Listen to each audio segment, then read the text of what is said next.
सर्वदा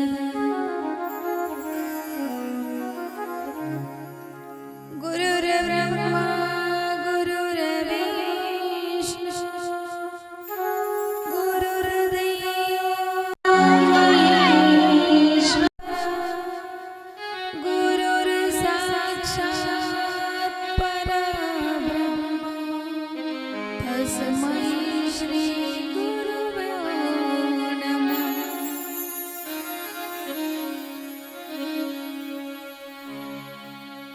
कैलासराळा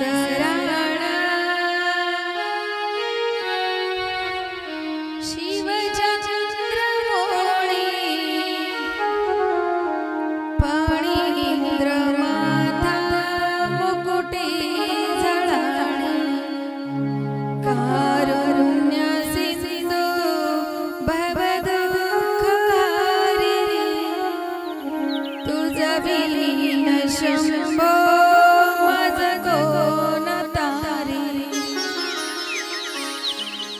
कर्पूर गौरम करुणावतारम संसार सारम भुजगेंद्रहारम सदा वसंतं हृदयारविंदे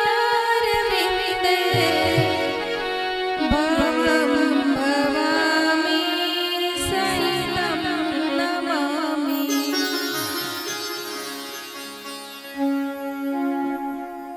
जयंचे किनिया स्मरण होय सकल विद्येचे अधिकरण तेची वंदू श्री चरण ते नमस्कारोणियतम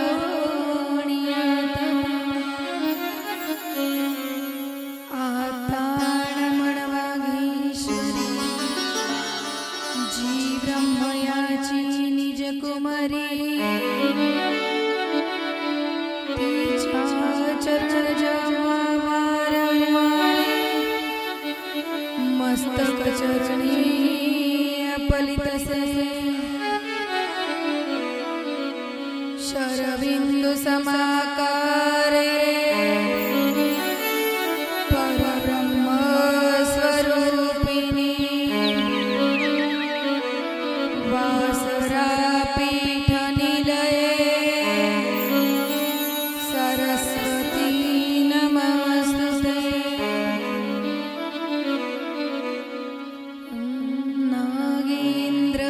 नागेन्द्रहाराय त्रिलोचनाय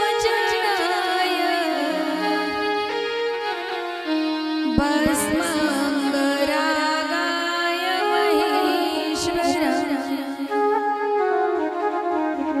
नित्याय शुद्धाय दिगंबराय तस्मै नकाराय नमः शिवाय तस्मै नकाराय नमः शिवाय। सर्वमंगलमांगल्ये शिवे सर्वार्थसाधिके शरण्ये त्र्यंबके गौरी नारायणी नमोस्तुते नारायणी नमोस्तुते।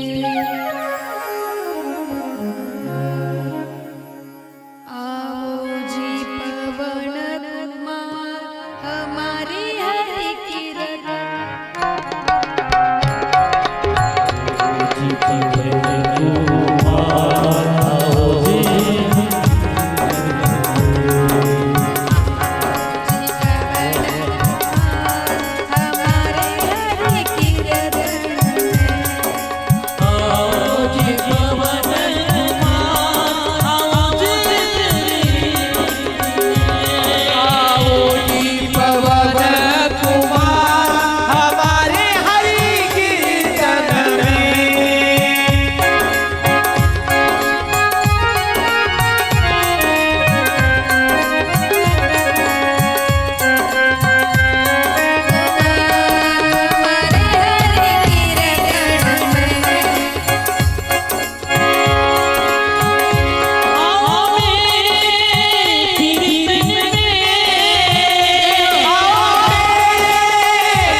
पंढरनाथ भगवान की जय, ईश्वर महाराज की जय, संत श्रेष्ठ निवृत्तीनाथ महाराज की जय, आदि शक्ति मुक्ताबाई की जय, बोलो रे भाई सब संतन की जय, संत स्वामी अनेक रूपी महाराज की जय, अपने अपने माता पिता की जय, नमः पार्वती पते हर हर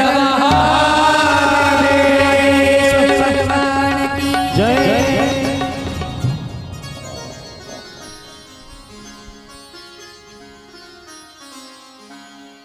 अनंत कोटी ब्रह्मांड नायक अकार करुणा वरुणालय भक्तवंचित कल्पतरू दयागण भगवान पंढरीश पांडुरंगाच्या असीम कृपेने थोर साधू संतांच्या कृपा आशीर्वादाने चालू असणारा हा सकल ज्ञानयज्ञ संतांचं चरित्र संतांच्या नावाचा ज्ञानयज्ञ. संत हे देवापेक्षा सुद्धा वरचढ आहेत महाराज. संतांचं चरित्र आपण श्रवण करत आहोत आणि ह्या चरित्रामध्ये निश्चितच दुःख आहे, पण त्या चरित्रामधून आपल्या जीवनाचा उद्धार होण्याकरता ज्या कथा आपण ऐकतो तर त्यापुढे आपलं दुःख काहीच नाही. इतकं दुःख माझ्या संत महात्म्यांच्या जीवनामध्ये होतं. ज्या जनाबाई आईसाहेबांचं आपण काल कथा श्रवण केली, त्या जनाबाई नामदेव महाराजांच्या घरी राहिल्यात, नामदेव महाराजांच्या दासी म्हणून राहिल्यात. एक महिला संत म्हणून होऊन गेल्या माझ्या जनाबाई. त्यांनी त्या सुळाला हात लावलं आणि सुळाचं देखील पाणी व्हावं इतकी ताकद माझ्या जनाबाई आईसाहेबांमध्ये होती. किती ताकद आहे महाराज. नुसता हात लावावं त्याचं पाणी व्हावं याकरता आयुष्यभराची साधना, आयुष्यभराची तपश्चर्या फळाला आली आणि त्यानंतर हात लावल्यानंतर लोखंडाच्या सुळाचं पाणी व्हावं. महाराज किती अधिकार संपन्न माझ्या जनाबाई. आणि त्यांचं चरित्र आपण ऐकतोय, दिव्य अलौकिक चरित्र जनाबाई आईसाहेबांचं. ज्या जनाबाई आईसाहेबांच्या गवऱ्या विठ्ठल विठ्ठल म्हणत होते महाराज. काय अधिकार आहे त्या जनाबाईचा. दुपारच्या वेळेमध्ये जनाबाई आईसाहेब ह्या गवऱ्या गोळा करण्याकरता चंद्रभागेच्या वाळवंटात जायच्या. आणि ज्या वेळेला चंद्रभागेच्या वाळवंटामध्ये गवऱ्या गोळा करायला गेल्या माहेबाप, लहान वयामध्ये ज्या वेळेला त्या गवऱ्या गोळा करत असताना विठ्ठल नामाच्या गजरामध्ये त्या गवऱ्या गोळा करायच्या महाराज. आज आपण स्वयंपाक करताना भगवंताचं नामचिंतन करून जर स्वयंपाक केला आणि तो स्वयंपाक जर आपल्या मुलांना आपल्या परिवाराला खाऊ घातला तर त्या अन्नावरती जे संस्कार होतात नामचिंतनाने आपली बुद्धी बदलते महाराज. आणि आज त्या शेणाच्या गौऱ्या माझ्या जनाई साहेब विठ्ठल विठ्ठल म्हणून त्या गवऱ्या गोळा करायच्या. फार अशा गवऱ्या गोळा केल्या महाराज. गोळा करून ठेवला महाराज. इतका मोठा असा गंज केलाय जनाईबाईंनी. इथे एक गंज तिथे एक गंज असं नामचिंतनामध्ये त्या गवऱ्या गोळा करू लागल्या. आता गवऱ्या ओसता बेसता तो गंज कुठे ठेवलाय गौऱ्याचा, आता तो दिसेना. कुठे ठेवला असेल तो गंज. म्हणून मग रडायला लागल्या महाराज. रडताय माझे जनाबाई. आणि असेच एक संत त्या चंद्रभागेच्या वाळवंटामध्ये फिरत होते महाराज. जे संत होते ते संत म्हणजे कबीर महाराज. मुस्लिम समाजातील संत होऊन गेले संत कबीर महाराज. चंद्रभागेच्या वाळवंटात फिरत असताना एक चिमुरडीची मुलगी आणि गवऱ्या गोळा करते आणि का रडते. जवळ घेतलं महाराज, बोलावलं. बाळ बाळ कोण आहे तू. महाराज अहो बाळ का रडते. अगं सांग. फुंदू फुंदू रडते हो सांग. अगं बाळ तू का रडते, सांग ना बाळ का रडते. जनाबाईंनी अश्रू पुसले महाराज. कबीर महाराज खाली बसले आणि ते चिमुरडीच्या जनाबाईला विचारतात, काय झालं, तू का रडते? त्यावेळेला त्या जनाबाई आई साहेब सांगायला लागल्या, महाराज अहो असं घडलं, मी सगळ्या गवऱ्या जमा केल्या होत्या. ऐका ना, गवऱ्या जमा करून एका ठिकाणी ठेवल्या, तो माझ्या गवऱ्या चोरी गेल्या. कबीर महाराजांना विश्वास पटत नाही हो. कबीर महाराज म्हणतात, धन संपत्ती पैसा चोरी जाऊ शकतो, पण गवऱ्या कुठे चोरी जातील का? गवऱ्या चोरी जावा नाही, गवऱ्या चोरी जाणार नाही. बाळ बाळ तुझी काहीतरी चुकी झाली असती, गवऱ्या चोरी जाणार नाही. हो महाराज, माझ्या गवऱ्या चोरी गेल्या. कबीर महाराज विचार करताय, गवऱ्या कसं काय चोरी जातील? मग विचारलं, म्हटले बेटा तुला कस काय कळलं त्या गवऱ्या चोरी गेल्या? आणि मग तू ती गौरी कशी काय ओळखशील? ती गौरी तुझीच आहे, चल मी तुला शोधून देतो. कबीर महाराजांनी जावं, त्या गौरी जवळ जावं, त्या गौऱ्या शोधावा. महाराज अनेक गौऱ्या शोधावा, म्हणावा बेटा ही गौरी का तुझी? बाळा ही गौरी का? नाही, ही गौरी माझी नाही. मग तुझी गौरी ओळखायची कशी? ऐका ना, जनाबाई काय म्हणतात. जनाबाई सांगतायत, महाराज माझी जी गौरी ना, तिच्यामधून ध्वनी बाहेर पडतो. महाराज ध्वनी, कोणता ध्वनी बाहेर पडतो? महाराज जी माझी गौरी ना, तिच्यामधून विठ्ठल विठ्ठल विठ्ठल असा ध्वनी बाहेर पडतोय. कबीर महाराजांच्या अंगावरती शहारे यायला लागले. महाराज कबीर महाराज रडताय. बाळ गौरी मधून कधी विठ्ठल विठ्ठल ध्वनी येत असतो का? महाराज तुम्हाला विश्वास होत नाही का माझ्या बोलण्यावरती? कबीर महाराजांना जनाबाई सांगताय, तुम्हाला माझ्या बोलण्यावरती विश्वास होत नाही का? एक काम करा, तुम्हाला जर विश्वास होत नसेल तर गौरी शोधा आणि कानाला लावा, त्या गौरीतून ध्वनी बाहेर पडेल. महाराज त्या उत्तर हिंदुस्थानातील साधूने गौरी उचलावी, कानाला लावी महाराज, आणि त्या गौरी मधून ध्वनी बाहेर पडावा. विठ्ठल विठ्ठल विठ्ठल. अंगाला शहारे येऊ लागले. महाराज कबीर महाराज ढसा ढसा रडतात. कबीर महाराज आता विचारतायत, दोन्ही डोळ्याला अश्रूच्या धारा लागल्या. ज्या विटेवरच्या मालकाचं नाव एका गौरी मधून बाहेर यावा, कबीर महाराज हे शोधत होते. काहीची काय भक्ती असेल का जगाच्या मालकाचा आवाज तिच्या गौरी मधून येतोय? काय अधिकार संपन्न आहे ती, इतकी अधिकार संपन्न. तुझं नाव काय बाळा, तुझं नाव काय? जनाबाई सांगतात, महाराज माझं नाव, अहो मी दासी दासी. कबीर महाराज म्हणतात, बाळा तू दासी नाही. महाराज मी दासी आहे.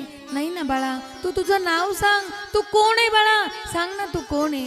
कबीर महाराज काकुळतीस आले. महाराज आता डोक्यावरून हात फिरवतात, बाळा सांग ना तू कोण आहे? सांगितलं, महाराज मी दासी आहे, नामदेवाची मी दासी आहे. कबीर महाराज सांगतात, जनी जनी जनी सब कोई कहे तुझे नामदेव की तासी, पर ये बंदा कबीरा तुझे कहेगा तू तो संतन की काशी, तू तो संतन की काशी. बोलो जनाई साहेब की जय, नामदेव महाराज की जय. इतक्या अधिकार संपन्न संत होऊन गेलात जनाबाई. जनाबाईची भक्ती महाराज. आणि आता जनाई आई साहेबांना अनेक दृष्टांत माझ्या विटेवरच्या मालकाने दिले. देव अनेकदा त्या जनाई साहेबांना भेटला महाराज. आणि एक दिवशी देवाची आणि जनाबाईची चर्चा झाली महाराज. जनाबाई देवाला सांगतात, देवा अरे लहानपणापासून माझे आई वडील निघून गेले रे. आई लहान वयामध्ये आजार झाला आईला, आई गेली. बापाचं प्रेम नाही. नामदेव महाराजांच्या घरी दासीचं कार्य करते जनाबाई, भक्ती करण्याकरता देवाच्या आसेने, भगवंताच्या आसेने ती त्या ठिकाणी राहिली. पंढरपूरमध्ये राहिल्यानंतर माझ्या पंढरपूरच्या मालकाचं मला रोज दर्शन व्हावं या आशेने अखंड पंढरपूरमध्ये वास्तव्य करावं जनाबाईंनी.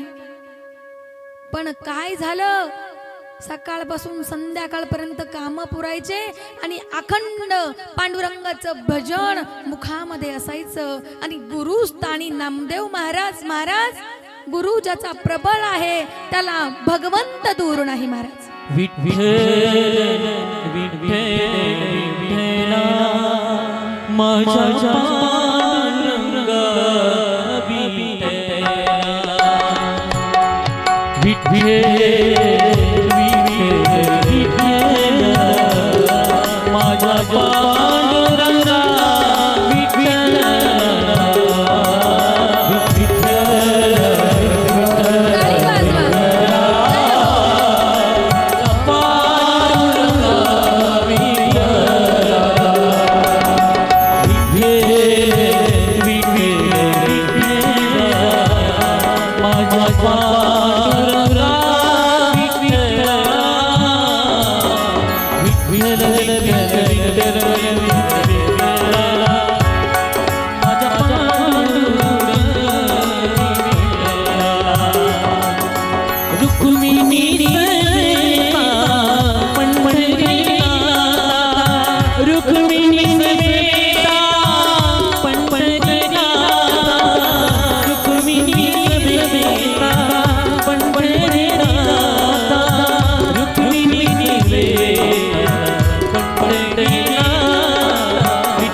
भजन झाल्यानंतर पार तोंड सुटले हो तुमचे. पार थंडी वाजू लागली का? काही काहींनी तर पूर्ण असे हात असे गुंडळून आणले भाऊ. महाराज आले नाही, पण काल खुळे महाराज उपरण्याच्या आतमध्ये असे हात ठेवत होते आणि हात सुद्धा बाहेर काढत नव्हते. त्या पाहता आमच्या राऊतताई सुद्धा तसेच करतात, हात बाहेरच काढत नाही. पण भजन केल्यानंतर प्रारब्धात बदल होत असतो, मधून भजन केलं पाहिजे. हरी कृपे त्याचा नाश झाला, एका जनार्दनी भोग प्रारब्धाच. म्हणून भजन करावं. ज्या ज्या वेळेला विठ्ठल विठ्ठल भजन होईल त्या त्या वेळेला तोंडाने टाळी वाजवत जा, हाताने भजन करत जा. लागोनिया पाया विनवितो तुम्हाला, लागोनिया पाया विनवितो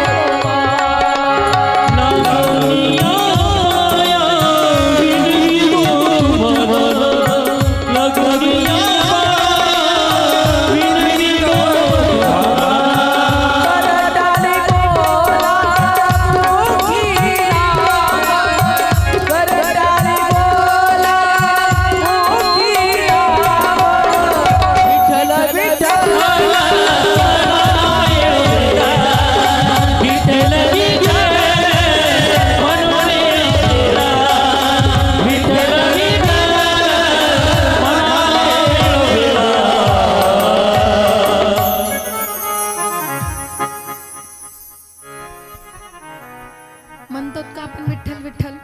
विचार करा, सकाळपासून संध्याकाळपर्यंत भगवंताने सुंदर शरीर दिले, भजना करता दिले. किती वेळा आपल्या मुखामधून विठ्ठल विठ्ठल येतं. म्हणतो का आपण विठ्ठल विठ्ठल. मग राम राम महादेव, जेजुरीचं खंडेराया, जे आवडल ते म्हटलं पाहिजे.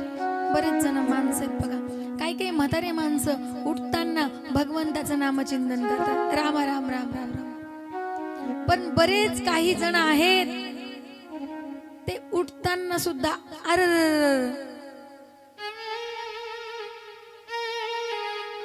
नको त्या ठिकाणी तोंडाचा रगडा करतात महाराज.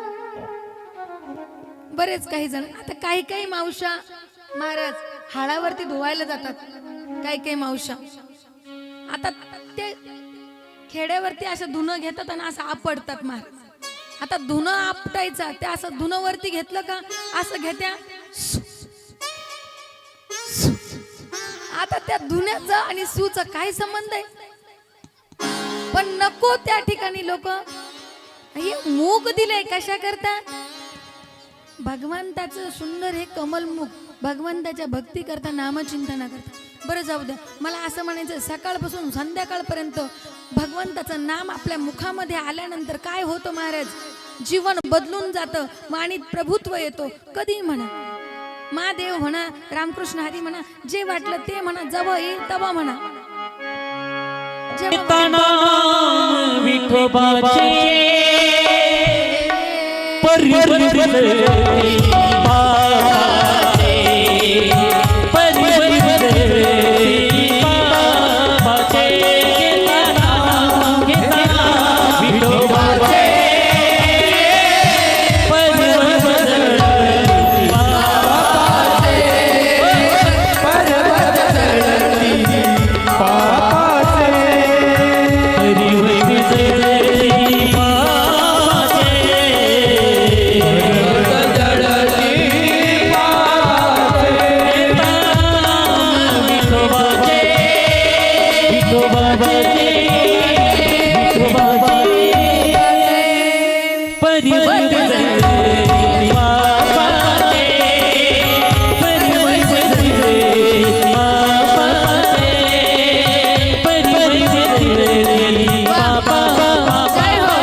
मोकळ्या मनाने टाळ्या वाजवल्या गाड्या तुमच्याकडे. त्याच्यामुळे त्यांना सांगितलं होतं आज इथं बसा, पण ते इतके थंडीला घाबरते, इतके थंडीला घाबरते, ते डायरेक्ट त्या कोपरा सोडित नाही. इकडे पाखवादवाल्याचे बोट जरी वाकडे झाले तरी चालत, पण ते तिकडच बसणार, ते इकडे येणारच नाही. हा, थंडीला लय घाबरतात.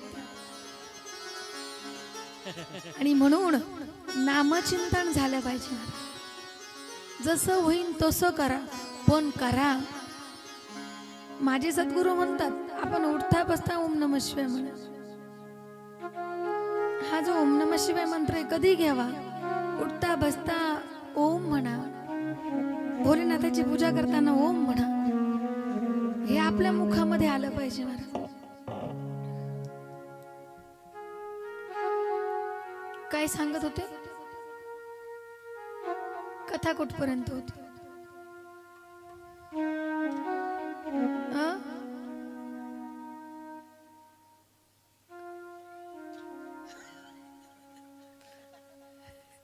महाराज यांना जर आता सांगितलं ना, आता हे काय सांगितलं बाह्यांबद्दल धुण्याबद्दल, तर लगेच आवाजच निघाल तिकडून. पण कथा कुठपर्यंत हे काही त्यांच्या डोक्यावरून जाईल, ते काही ते सांगू शकत नाही, आहे का नाही? म्हणून आता थोडेसे हात बाजूला करायचे, असं मोकळ्या मनाने भजन करत जा. आणि थोडे असे तुटक तुटक मस्त बसत जा ना, एकदम असे शेजारी शेजारी बसतात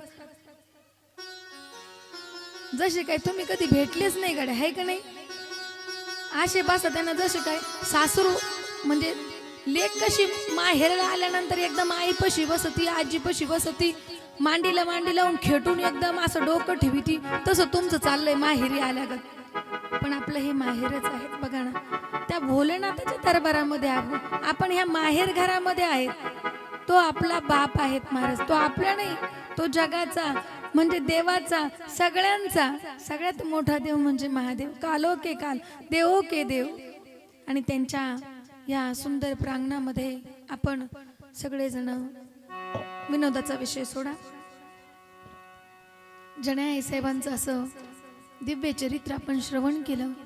जितकं होता होईल तितकं मी तुम्हाला सांगितलं, प्रसंगामध्ये म्हणजे कथा स्वरूपात तुम्हाला सांगण्याचा प्रयत्न केला.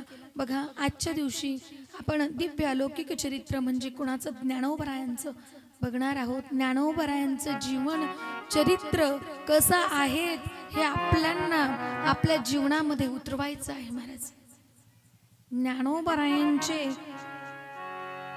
जे वडील आहेत विठ्ठलवंत आणि आई आहे रुक्मिणी माता. आता हे अखंड वारकरी, अखंड पांडुरंगाचे उपासक महाराज, इतकी साधना यांच्या जीवनामध्ये त्यांनी केलेली, पण ही सगळी भगवंताचीच लीला असते. भगवंताच्याच इच्छेने सगळ्या गोष्टी होत असतात महाराज. त्याच्या इच्छेशिवाय काही होत नाही. काय आहेत जुन्या आजीबाया सांगायच्या की पाचीच्या दिवशी सटवाई येते आणि इथं कुंडली लिहून ठेवते आणि त्याचनुसार आपण जीवन व्यतीत करतो महाराज. त्यानुसार आपण जीवन जगतोय. आपण बालक असणारे आपण जीवनामध्ये जीवन जगेपर्यंत मरेपर्यंत काय करणार आहोत ते पाचीच्या दिवशी आपलं सगळं ठरलेलं असतं. किती आपण आयुष्यात येणार, काय करणार, किती दिवस राहणार आणि कधी निघून जाणार. रामायणामध्ये सांगितलं गेलेत महाराज, 2च मिनिटात तुम्हाला सांगेन. आयुष्य ची जी कुंडली ती आपले धागे दोरे जे लिहून ठेवलेले असतात ते इथं लिहून ठेवलेले असतात. पाचीच्या दिवशी सटवाई येते. रामायणामध्ये वर्णन आलेलं आहे का पाचीच्या दिवशी सटवाई येते आणि रावणाच्या मुलीची कुंडली लिहिते. कुणाची? रावणाच्या मुलीची कुंडली लिहिते. कोण? सटवाई. आणि ज्या वेळेला ती येते ना कुंडली लिहिण्याकरता, ते आतमध्ये प्रवेश करते, कुंडली लिहिते आणि पुन्हा बाहेर जाण्यासाठी निघते. आता ती सटवाई बाहेर जाते आणि रावण आत येतो. हा एकच त्यांचा वेळ असते. आता रावणाने सटवाईला विचारलं, सटवाई कुठे गेले होते? काही नाही म्हणले, तुम्हाला मुलगी झाली ना, तिची कुंडली लिहित होते. कोण म्हणे? सटवाई म्हणे. कोणाला? रावणाला म्हणे. रावणाने सांगितलं, कुंडली लिहिली का? त्या कुंडलीमध्ये काय? मग सटवाईने सांगितलं, आमच्याकडे फक्त लिहायचं काम आहे, वाचून घ्या तुमचे तुम्ही, वाचायचं काय आमच्याकडं नाही. मारे तर रावण होता तो. कोण कोण बोलत चला. कोण होता? रावण. रावण रावण रावण एकादशीच्या दिवशी खोटं बोलत नव्हता महाराज. कोण? हा, कळलं ना तुम्हाला? रावण एकादशीच्या दिवशी खोटं बोलत नव्हता. आणि आपण रावणाने सांगितलं सटवाईला, वाचून दाखव, अधिकार मोठा होता महाराज, तपश्चर्या साधना मोठी होती. सटवाई परत फिरल्या आणि जी कुंडली लिहिली होती ती कुंडली अशी हातामध्ये घेतली महाराज. कुंडली हातामध्ये घेतली, सांगितलं रावणाला, ऐका. काय सांगितलं? म्हणे तुमची जी मुलगी आहे ना, त्या मुलीचा विवाह तुमच्या दारामध्ये जो झाडलोट करणारा भंगी ना, त्या भंग्याशी होईल. रावण आपल्या आसनावरून उठून बसला. रावण म्हणे, कोण? माझी मुलगी रावणाची. कुणाशी लग्न? माझ्या दारात जो झाडलोट करणार आहे त्याच्याशी. कसं होईल? म्हणे मी रावण आहे. रावण काही करू शकतो. सांगायचं काय, त्याच्यात बदल होत नाही. कशामध्ये? इथं लिहिलेलं असतं त्याच्यात. म्हणे त्याच्यामध्ये काही बदल होणार नाही. सटवाईनी सांगितलं आणि सटवाई निघून गेली महाराज. आता तो जो मुलगा झाडलोट करणार होता त्याचं नाव होतं होणारच. रावणाने सांगितलं त्या सेवकांना, म्हणे एक काम करा, तो झाडलोट करणारा जो मुलगा आहे ना, त्या मुलाचे हात बांधा, पाय बांधा, माझ्याकडे घेऊन या. त्या बारक्या मुलाचे हात बांधले महाराज, पाय बांधले, असे घट्ट हातपाय बांधले आणि रावणाकडे घेऊन आले. ज्यावेळेला रावणाकडे आणलं, रावणाने सांगितलं, ऐका, याला काय करायला पाहिजे? प्रधानाने सांगितलं, याला काय करायचं म्हणजे याला जाऊ द्या म्हणले जंगलामध्ये, जिथं हिंसक प्राणी हा जिवंत राहणार नाही त्या ठिकाणी सोडा. रावणाची आता बुद्धी कशी होती महाराज, त्याने सांगितलं, म्हणले थांबा, तसं नाही करायचं. म्हणे काय करायचं? त्याचा अंगठ्या शेजारचं बोट कट करा आणि मग त्याला जंगलामध्ये नेऊन सोडा. महाराज त्या बारक्या पोराचं, छोट्याशा त्या होणारचं अंगठ्या शेजारचं बोट कट केलंय आणि त्याला जंगलामध्ये नेऊन सोडलंय. ज्या वेळेला जंगलामध्ये नेऊन सोडलं, ते बारीक छोटस बाळ, छोटस मुलगा, त्याला जंगलामध्ये सोडल्यानंतर आता हे रथ घेऊन पुन्हा त्या रावणाच्या महलामध्ये आले. ज्या वेळेला रावणाच्या महलामध्ये आल्यानंतर तिकडं त्या होणारतनी कसे बसे पाय सोडले महाराज, हात बांधलेले आहे, पाय सोडले आणि ते सोडलेले पाय घेऊन तो आता जंगलाच्या बाहेर निघायचा प्रयत्न करतोय. कोण? तो होणारत, तो भंग्याचा मुलगा. त्याने पाय सोडले. आता तो चालतोय, चालत चालत बाहेर गेलाय, म्हणजे जंगलाच्या त्या बाजूला गेलाय. जंगलाच्या त्या बाजूला एका राजाचं राज्य होतं. कोणाचं? एका राजाचं राज्य होतं. नुकतंच त्या राज्याचा राजा मरण पावला होता. काय झालं? राज्याचा राजा मरण पावला होता. आता हा आतमध्ये प्रवेश करणार, त्या राज्याच्या हा आतमध्ये प्रवेश करणार आणि तिकडं नेमकीच अशी प्रथा होती, राजा मरण पावला, जोपर्यंत दुसरा राजा गादीवर बसत नाही तोपर्यंत याचं प्रेत उठत नाही. आता हा आतमध्ये जायला तिकडं हत्तीच्या सोंडीमध्ये माळ दिली होती. तो हत्ती गावभर फिरला, हत्ती सोंडीत माळ घेऊन आला, हा वेशीतून प्रवेश केला, हत्तीने याच्या गळ्यामध्ये माळ टाकली. हा होता आधी होणारत, भंग्याचा मुलगा. आधी कोण होता? हा होणारत होता, हा भंग्याचा मुलगा होता. आता काय झाला? राजा झाला. बरोबर आहे ना? आधी होता भंग्याचा मुलगा, आता झाला हा राजा महाराज. आता हा मुलगा मोठा झाला, राजा वाढायला लागला, मोठा झाला महाराज. आता विचारायचंय का राजाचा थाट काय असतो? हत्ती, घोडे, पालखी अजिबात नाद नाही करायचं महाराज. राजा एकदम जबरदस्त. आता काय झालं, इकडे रावणाच्या मुलाचं लग्न ठरलं. लग्न ठरल्यानंतर आमंत्रण दिलं, देशोदेशीचे राजे यायला लागले. सगळ्या गावगावच्या राजांना आमंत्रण गेलं. शूरवीर सगळे राजे आले. कोणी हत्तीवरती, घोड्यावरती, पालखीवरती बसून सगळे यायला लागले. सगळे आल्यानंतर अशी सभा भरली. मंगल ज्या ठिकाणी विवाह होणार होतो ते सज्ज झालं. त्या ठिकाणी सगळेजण आल्यानंतर सगळे बसलेले होते महाराज. पूर्वीचा काळ असा होता, जिच्या हातून लग्न होणार होतं त्या नवऱ्या मुलीच्या हातामध्ये माळ दिली जायची.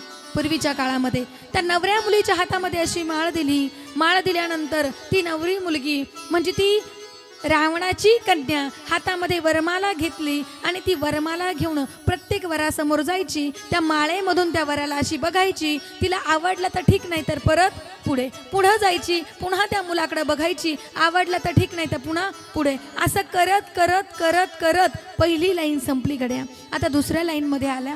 दुसऱ्या लाईनमध्ये ती फिरायला लागली. दुसऱ्या लाईनमध्ये फिरता फिरता तिला एक नवरदेव आवडला. तिने असं त्या माळीमधून त्या नवरदेवाकडे बघितलं. समोर नवरदेव आहे, तो आसनावरून उठून बसला. त्याला कळून गेलं का आता ही वरमाला माझीच, ही वरमाला आता माझीच. त्याने काय केलं, हातामध्ये अशी माळ घेतली होती, अशा माळेमधून त्या कन्येने त्या राजकुमाराकडे बघितलं, राजकुमाराने त्या राजकुमारीकडं. रावणाच्या मुलीने हार घेतला, त्या राजकुमाराच्या गळ्यामध्ये असा टाकून दिला. सगळी सभा उठली महाराज, दुमदुमी वाजायला लागली. रावणाच्या मुलीचं लग्न झालं. रावण आता हसायला लागला महाराज. रावण म्हणे, मी रावण आहे, रावण. माझ्या मुलीचं लग्न एका राजाच्या मुलाशी झालं, राजकुमाराशी झालं, राजाशी झालं. आनंद वाटायला लागला.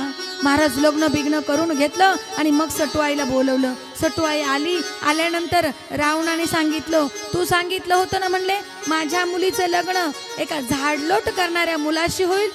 बघ म्हणले माझा मुलगा, माझा जो जावई ना तो राजा आहे, राजा, राजकुमार आहे. ब्रह्मदेव आले महाराज. ब्रह्मदेवाने सांगितलं, म्हणले कोण आहे, म्हणे राजकुमार आहे. म्हणे जावई आहे की इथं, म्हटले इथंच आहे ना, बाजूलाच त्यांचं ते कक्ष होतं, तिथं बसलेले. महाराज त्या राजकुमाराला बोलवलं, आसनावरती बसवलं. असं समोर ब्रह्मदेव, त्यांनी सांगितलं, म्हटले ज्या वेळेला त्या मुलाला सोडलं होतं तेव्हा काही खून केली होती का.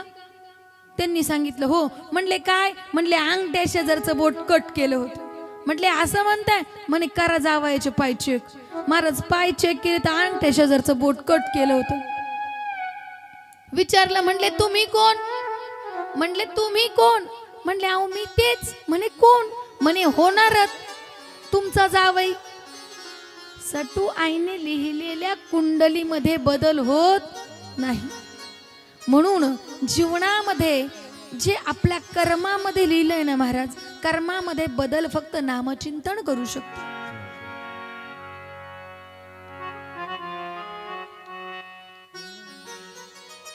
म्हणून नामचिंतन फार महत्वाचं आहे. तर ऐका, आता ते ज्ञानोबा राय होते ना महाराज, त्यांचं जीवनचरित्र बघत होतो. तिथून आपण इथं बाजूला गेलो. तर आता रुक्मिणी माता आणि विठ्ठलपंत, सिद्धोपंतांची मुलगी रुक्मिणी, आता ही कुणाला द्यायची आहे, विठ्ठलपंतांना. ही विठ्ठलपंतांना द्यायची म्हटल्यानंतर भगवंताने काय केलं, आता हे जे सिद्धोपंत होते अखंड विटेवरच्या मालकाचं नामचिंतन करायचे, भजन करायचे, अखंड देवाचं भजन, मूर्ती डोळ्यासमोर नामचिंतन करायचे आणि सिद्धेश्वराची भक्ती करायची महाराज. एक दिवस देवाने काय केलं, त्यांची पत्नी होती उमाबाई, त्याही भगवत साधक होत्या महाराज. त्यांना एक दृष्टांत देवाने दिला. देव त्या सिद्धोपंतांच्या स्वप्नामध्ये गेले. कुणाच्या, सिद्धोपंतांच्या स्वप्नामध्ये देव गेले. आणि सिद्धोपंतांच्या स्वप्नामध्ये देव गेल्यानंतर देवाने सिद्धोपंतांना एक साक्षात्कार सांगितला. म्हटले ऐक, तुझी जी मुलगी आहे ना रुक्मिणी, तुझी जी कन्या रुक्मिणी आहे, ही तेजस्वी साधक आहेत म्हणे, ती सुद्धा भगवंताची साधना करते. तर तुझी जी मुलगी ना, ही कन्या कुणाला द्यावी, हिचा विवाह कोणाशी व्हावा. सांगितलं का ही विठ्ठलपंतांची भार्या व्हावी. भार्या म्हणजे पत्नी. ही विठ्ठलपंतांची भार्या व्हावी आणि विठ्ठलपंतांशी तिचा विवाह करावा. असं म्हटल्यानंतर आता हे सिद्धोपंत चंद्रभागेच्या स्नानाकरता जातात. सिद्धेश्वराचं दर्शन घेण्याकरता आळंदीमध्ये वास्तव्य करत असताना गेले महाराज. हे विठ्ठलपंत नुकतंच स्नान करून आले आणि असं त्या पायऱ्यांशी असे बसलेले असताना सिद्धोपंतांनी बघितलं, हेच विठ्ठलपंत आहे. घडलेला जो वृत्तांत होता ना महाराज, की देवाने जो स्वप्नामध्ये जे सांगितलं होतं त्या विठ्ठलपंतांना सांगितलं सिद्धोपंतांनी, म्हणजे रुक्मिणी मातेच्या वडिलांनी, सिद्धोपंतांनी. माझी जी कन्या आहे रुक्मिणी, ही तुम्ही तिच्याशी विवाह करावा असा माझ्या स्वप्नामध्ये भगवंतानी मला साक्षात्कार दिलेला आहे. ही भगवंताची इच्छा आहे. पण ऐका, विठ्ठलपंत जे आहेत ज्ञानोबारायांचे वडील, त्यांचं मात्र संसारामध्ये काही चित्त नाही महाराज. त्यांचं ग्रंथांवरती इतकं प्रभुत्व महाराज. ते एक ग्रंथ झाला का दुसरा ग्रंथ, दुसरा झाला का तिसरा ग्रंथ, असे करायचे. आता त्यांच्याकडचे वाचायचे ग्रंथ संपले होते. ज्या वेळेला सिद्धोपंतांनी असं सांगितलं आणि आग्रह केला की तुम्ही आमच्या कन्येशी विवाह करावा, ही माझी नाही भगवंताची इच्छा आहे आणि तुम्ही आमच्या घरी यावं, त्यावेळेला विठ्ठलपंतांनी काय सांगावं? मी आता ग्रंथाचं पारायण करतोय, नुकतंच माझं हे झालंय, मला अजून करायचंय. सिद्धोपंतांनी ओळखलं यांना ग्रंथांमध्ये फार रस आहे. त्यांनी सांगितलं अनेक ग्रंथ तुम्हाला आमच्याकडे मिळतील, तुम्ही या आमच्या घरी. आणि मग बघा अनेक ग्रंथ, व्यासचरित, महाभारत, शंकराचार्यांचे भाष्य, अनेक ग्रंथ त्यांनी त्या ठिकाणी त्यांचं अध्ययन केलं. असं अध्ययन करत करत एक झालं का दुसरं, दुसरं झालं का तिसरं, कुठं सिद्धोपंतांच्या घरी राहून हे सगळं काय झालं होतं, ते ग्रंथ श्रवण करत होते. आणि त्यामध्ये त्यांना काय लागतं नको लागतं हे सगळं रुक्मिणी माता बघत होत्या. बघितलं त्यांनी. रुक्मिणी मातेने सकाळी उठावं, स्नान करावं, तुळशी वृंदावनासमोर रांगोळी काढावी, तिला पाणी घालावं. इतकी सात्विक आणि सोज्वळ स्वभावाची रुक्मिणी माता, कन्या तर चांगली आहे. आणि मग भगवंताने सुद्धा विठ्ठलपंतांच्या स्वप्नामध्ये येऊन सांगितलं, रुक्मिणी जी आहे ना सिद्धोपंतांची मुलगी, हिच्याशी तुम्ही विवाह करावा आणि ती तुमची भार्या होईल. ह्या जन्मीची तुमची भार्या म्हणजे रुक्मिणी होईल. असं सांगितल्यानंतर भगवंताचा आदेश, आणि ह्या आदेश काही त्या विठ्ठलपंतांना मोडता येईना. आणि हा आदेशानुसार त्यांचा विवाह झाला. स्वप्नामध्ये असा दृष्टांत दिला भगवंताने आणि आता त्यांचा विवाह झाला. विवाह झाल्यानंतर, या विवाहानंतर ते आपल्या गावी आप्पेगाव या ठिकाणी गेले. आणि आप्पेगाव या ठिकाणी गेल्यानंतर त्यांच्या आई वडिलांचे दर्शन घेतले. आणि आता आई वडिलांना कसं सांगावं की माझा विवाह रुक्मिणी मातेबरोबर झालाय. पण आई वडील विठ्ठलपंत भजनात दंग असायचे. आनंद वाटतोय की ते आलेत आता आप्पेगावला. इतके आनंदाने उत्साहित झाले. काही दिवस राहिल्यानंतर आता विठ्ठलपंताने, रुक्मिणी मातेने अनेक तीर्थयात्रा केल्या. पंढरपूरची वारी केली, तिरुपती बालाजी, असे अनेक तीर्थक्षेत्र करत करत पुन्हा ते आळंदी या ठिकाणी आलेत. आता आळंदी या ठिकाणी आल्यानंतर त्यांचं नेहमी भजन चालायचं महाराज, नेहमी नामचिंतन चालायचं. भगवंताच्या भक्तीमध्ये ते लीन होऊन जायचे, भगवंताचं भजन करायचे, नेहमी विठ्ठलाचं भजन करायचे. विठ्ठल माझा माझा माझा माझा माझा, जय हो. विठ्ठल माझा मी विठ्ठलाचा, माझा माझा माझा माझा माझा मी विठ्ठलाचा, विठ्ठल माझा माझा माझा माझा हे हे हे हे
नेहमी भगवंताच्या भजनामध्ये लीन होणारे, विठ्ठलाची भक्ती करणारे आता आळंदीला येऊन राहू लागले. पण विठ्ठलपंत जे होते ना महाराज, त्या विठ्ठलपंतांचं मन काही संसारामध्ये रमेना. विठ्ठलपंत त्या रुक्मिणी मातेला म्हणतात, रुक्मिणी अगं मला संन्यास घ्यायचा होता ग, मला संन्यास घ्यायचा होता. भिंतीला पाठ लावून भगवंताचं भजन करायचे महाराज.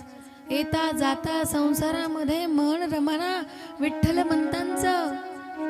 आणि आता सारखं म्हणू लागले, मला संन्यास घ्यायचा होता, मला विवाह करायचाच नव्हता, मला संन्यास घ्यायचा होता. रुक्मिणी मातेचं मन, नवीन नवरी त्या मन असं अंतकरणामध्ये त्या खचत होत्या. काय सारखं हे असं म्हणताय की मला संन्यास घ्यायचा, संन्यास घ्यायचा. काय करावं आता. रुक्मिणी माता काहीच बोलत नाही. कधी कधी म्हणतात संन्यास घ्यायचा, शांत बसून घेतात महाराज, निघून जातात. एक दिवशी फार दिवस झाले महाराज, सारखं त्यांचं संन्यास घ्यायचं, संन्यास घ्यायचा. एक दिवशी म्हणले, माझा संसारात अजिबात मन रमत नाही, मला संन्यास घ्यायचा होता. रागारागामध्ये रुक्मिणी माता म्हणले, जा आणि घ्या संन्यास, जा आणि घ्या संन्यास. म्हटल्यानंतर महाराज त्या क्षणी म्हणले, मला परवानगी मिळाली आणि निघून गेले. आळंदी सोडली महाराज आणि काशी क्षेत्री पोहोचले. रामानंद स्वामींचा आश्रम, त्या रामानंद स्वामींच्या आश्रमामध्ये हे विठ्ठलपंत जातात. आणि विठ्ठलपंत या रामानंद स्वामींच्या आश्रमामध्ये गेल्यानंतर रामानंद स्वामींना सांगतात, गंगेच्या किनाऱ्यावरती रामानंद स्वामींचा मठ. दर्शन घेतलं, नतमस्तक झाले. स्वामींना सांगतायत, मला मार्गदर्शन करावं, माझं सद्गुरू व्हावं तुम्ही. ज्ञानोबरायांचे वडील विठ्ठलपंत सांगतायत की तुम्ही माझे मार्गदर्शक व्हावे, तुम्ही माझे सद्गुरू व्हावे. महाराज मला संन्यास दीक्षा घ्यायची. त्यांनी विचारलं, तुम्हाला कोणी जोडीदार नाही? म्हटले, मला कोणीच जोडीदार नाही आणि तुम्ही मला ईश्वर भक्तीचा मार्ग द्या आणि ते उत्तर माझं मला मिळावं, म्हणून मला संन्यास दीक्षा घ्यायची. यांच्या आग्रहास्तव सद्गुरूच्या अनुग्रहाशिवाय, मार्गदर्शनाशिवाय ईश्वराची प्राप्ती होत नाही, म्हणूनच मला संन्यास दीक्षा घ्यायची. रामानंद स्वामींनी विठ्ठलाच्या मुखावरती ईश्वराची भेटीची आतुरता बघितली आणि ह्या आतुरतेकडून बघून आळंदीची स्थिती काय वर्णन करावी महाराज. जे सिद्धूपंत उमादेवी चिंताग्रस्तामध्ये आहेत. जावई कुठे गेले महाराज? चिंताग्रस्त झाले. रुक्मिणी माता रडू लागल्या महाराज, डोळ्यातलं पाणी आटना. दुःख कुणाला सांगावं महाराज, इतकं दुःख आहे, कुणाला सांगावं, कुणापाशी बोलावं आपलं दुःख. म्हणून सिद्धेश्वराच्या मंदिरामध्ये रुक्मिणी मातेनं जावं आणि त्या सिद्धेश्वराला सांगावं, देवा अरे तूच माझा कैवारी हो, कुठं आहेत माझे मालक, त्यांना तू परत पाठव. डोळ्याचं पाणी रुक्मिणी मातेचं तुटाना महाराज. अनेक दिवस निघून जातात. परमेश्वराकडं त्या मागणं मागतात, चिंतेमध्ये राहतात. असे अनेक दिवस निघून गेल्यानंतर रुक्मिणी मात्या काही त्या प्रसंगातून बाहेर येत नाही. रुक्मिणी माता त्या प्रसंगातून बाहेर येत नाही. इकडं विठ्ठलपंतांनी संन्यास दीक्षा घेतली महाराज आणि आता त्या संन्यास दीक्षेमध्ये, आता त्या नामचिंतनामध्ये त्या रुक्मिणी मातेच्या पतीला म्हणजे विठ्ठलपंतांना इतका आनंद वाटू लागला महाराज. नामचिंतन करायचे महाराज, त्या नामचिंतनामध्ये दंग होऊन जायचे. ते नामचिंतन करता करता कधी मला भगवंत भेटेल हे आतुरता त्यांच्यामध्ये झळकत होती महाराज. आणि ही आतुरता घेऊन भगवंताच्या नामामध्ये लीन होत होते. इकडे रुक्मिणी माता, सिद्धोपंत, उमादेवी सगळीकडे शोध चालली महाराज. अनेक ठिकाणी तपास करून लागले पण कुठेही ते विठ्ठलपंत भेटाना. आता काय करावं, जावायला कुठं शोधावं? आपली नवतारणी मुलगी कुणाच्या भरोशावर सोडावी? आणि मुलगी, आई आणि वडील हे आळंदीमध्ये राहत असताना सिद्धेश्वराची भक्ती करत होत्या रुक्मिणी माता. रुक्मिणी माता भक्ती करत असताना त्या अश्वाला इतक्या प्रदक्षिणा करायच्या महाराज, इतक्या प्रदक्षिणा करायच्या. सकाळी उठायच्या, सिद्धेश्वराच्या मंदिरात जायच्या, हनुमंतरायाच्या मंदिरात जायच्या, चंद्रभागेवरती जायच्या महाराज. असा नित्य नियम असायचा.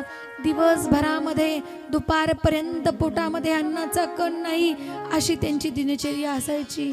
अनेक दिवस उलटून जातात आणि अनेक दिवस उलटून गेल्यानंतर एक दिवशी चंद्रभागेच्या वाळवंटा इंद्रायणीवरून त्या हनुमंतरायाच्या मंदिरामध्ये जाण्याकरता निघाल्या. हनुमंतरायाच्या मंदिरामध्ये एक असे संत त्यांचे साधक बसलेले होते. मारुतीच्या देवळामध्ये त्या साधकांना बघितलं. रुक्मिणी मातेच्या आईवडिलांचे संस्कार आहेत.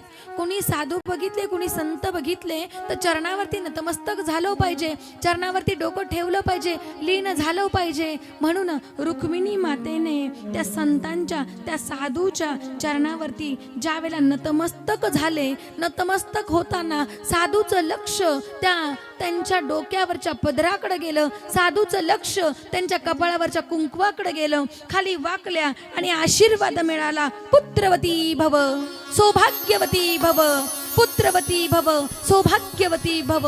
उठल्या महाराज. म्हणले महाराज, हा आशीर्वाद ह्या जन्मीचा का पुढच्या जन्मीचा? अंगावरती काटे येतील महाराज. ज्या स्त्रीचा पती संन्यास घेतलेला आहे, कुठे भेटत नाही, शोध केली, आता कुठे मिळाना, म्हणून विचारताय महाराज, हा आशीर्वाद कोणत्या जन्मीचा दिला? रामानंद स्वामी होते महाराज. ते साधू म्हणजे दुसरे तिसरे कोणीही नाही. गंगेच्या किनाऱ्यावरती त्यांचा आश्रम, अखंड भगवंताची सेवा. आणि तपस्वी साधक जे रामानंद होते ते रामेश्वरला तीर्थयात्रा करण्याकरता निघाले. आणि त्या आळंदीमध्ये आल्यानंतर त्या मारुतीच्या देवळामध्ये ह्या रुक्मिणी मातेला त्यांनी आशीर्वाद दिला. रुक्मिणी मातेला आशीर्वाद दिला. रुक्मिणी माता विचारते, स्वामी सांगा ना महाराज, हा आशीर्वाद कोणत्या जन्मीचा? कोणत्या जन्मीचा म्हणजे ह्याच जन्मीचा आशीर्वाद आहे. हसायला लागले महाराज. पुत्रवती भव म्हणताय महाराज, पती कुठे गेले? फार दिवस झाले हो, अजून मिळाना. साधू संतांना घडलेली सगळी वृत्तांत सांगितलं रुक्मिणी मातेनं. आणि रुक्मिणी मातेनं त्या साधूंना, त्या रामानंद स्वामींना आपल्या बरोबर घ्यावं आणि बरोबर घेऊन त्यांनी आपल्या घरी यावं. संतांचे, साधूचे पाय, चरण आपल्या घराला लागावे म्हणून सिद्धोपंत आणि उमादेवी हे सुद्धा अगदी आनंदित झाले. त्यांना हातपाय धुण्यासाठी पाणी दिलं महाराज. बसण्याकरता आसन टाकलंय. पंचपक्वानाचं जेवण केलंय महाराज. उदबत्ती, अगरबत्ती आणि दिवा लावलाय सुगंधित असा अन्नाचा आता स्वाद येतोय महाराज. पोटभर जेवण केलं. जेवण केल्यानंतर आता आई वडिलांशी बोलायला लागले. कोणाच्या? रुक्मिणी मातेच्या आई वडिलांशी बोलायला लागले. आणि रामानंद स्वामी सांगतात का कुठं गेले तुमचे जावई आणि आता ते कसे होते दिसण्याकरता? म्हणून मग सांगायला लागले महाराज, दिसण्याकरता कसे आहेत. ह्या सगळ्या खानाखुणावरून समजलं का म्हटले नक्कीच आपल्या आश्रमामध्ये किती दिवस झाले तुमचे जावई जाऊन? हा, आपल्या आश्रमामध्ये एक संन्यास दीक्षा घेतलेली आहे. नक्की तेच आहेत का? यांना दाखवायला घेऊन जाऊ. म्हणून रुक्मिणी माता, सिद्धोपंत आणि उमादेवी हे तिघही जण काशी क्षेत्री निघाले. इतका आनंद वाटू लागला रुक्मिणी मातेला. भगवंताला, देवाला सांगायला लागल्या, देवा आता नक्कीच यांची भेट होऊ दे. म्हणून आता रामानंद स्वामी आपल्या शिष्यांना घेऊन निघाले.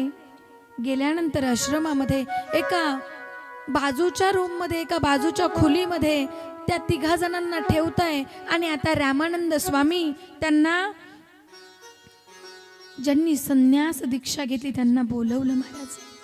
सद्गुरु का त्या क्षणी परत आलेत म्हणून ते चरणावरती नतमस्तक झाले. विठ्ठलपंत चरणावरती नतमस्तक झाल्यानंतर विठ्ठलपंतांनी, तुम्ही तीर्थयात्रा केली नाही का म्हणून रामानंद स्वामींना विचारताय.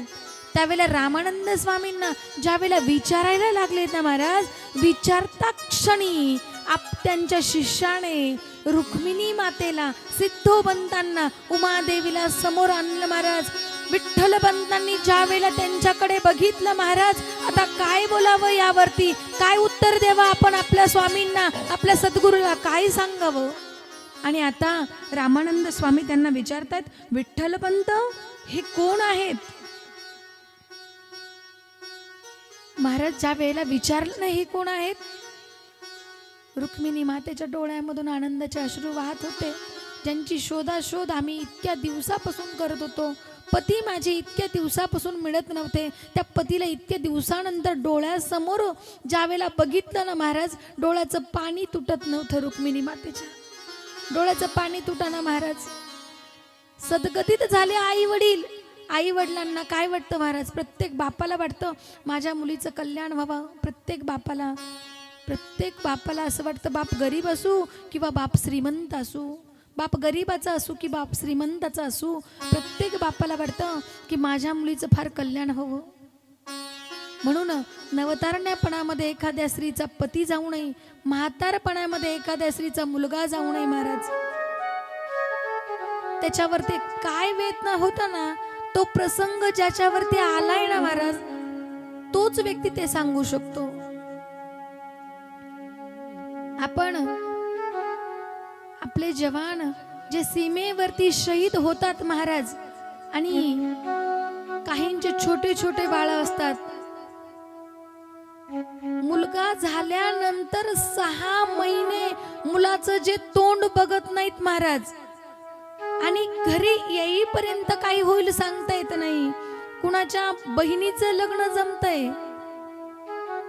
फोन येतो आईचा, अहो मनी ऑर्डर तर आम्हाला भेटते हो, पण भाऊ भेटत नाही ना. मनी ऑर्डर आम्हाला मिळते, पण ज्या भावाची लग्नामध्ये आम्हाला आस आहे ना, तो पाठचा भाऊ आम्हाला मिळत नाही, कारण तो आपल्यासाठी सीमेवरती लढतोय. तो भाऊ आपल्याला भेटत नाही. ती बहीण फोन करते, आई सांगते, अरे ताई तुझी फार वाट पाहते, आता तू लवकर ये. तो सांगतो, आई मी पैसे पाठवले. आई सांगते, अरे पैसे मला मिळाले रे, पण तुझी बहीण तुझी वाट बघते, तिने काहीच खरेदी केली नाही. ती सांगते की माझा भाऊ आल्यावरती मी सगळी खरेदी करेन महाराज. ज्या वेळेला त्या कुटुंबावरती अशी परिस्थिती येते आणि त्या मुलाच्या सुट्ट्या रद्द होतात आणि सीमेवरती त्याला दुसरीकडे जावं लागतंय, काही आघात होत्या आणि त्या युद्धामध्ये नक्कीच तो जवान शहीद होतो महाराज. आणि ज्या वेळेला त्या कुटुंबाला कळतं की तो जवान शहीद झालाय, माझा पुत्र शहीद झाला, माझा भाऊ शहीद झाला, कानात गरम तेल टाकावं इतक्या वेदना त्या कुटुंबाला होता महाराज. आई काळजाचा तुकडा जगाच्या साठी बरे का, आपल्यासाठी आपले जवान शहीद होतात. कोणासाठी? आता जे सिंदूरमध्ये किती तरी आपल्या महाराष्ट्रातील जवान शहीद झाले, ते आपलेच कुठेतरी भाऊ आहे महाराज. काय ते आपलेच कोणीतरी आहेत. कधी विचार करा, हम जिएंगे और मरेंगे, है वतन तेरे लिए,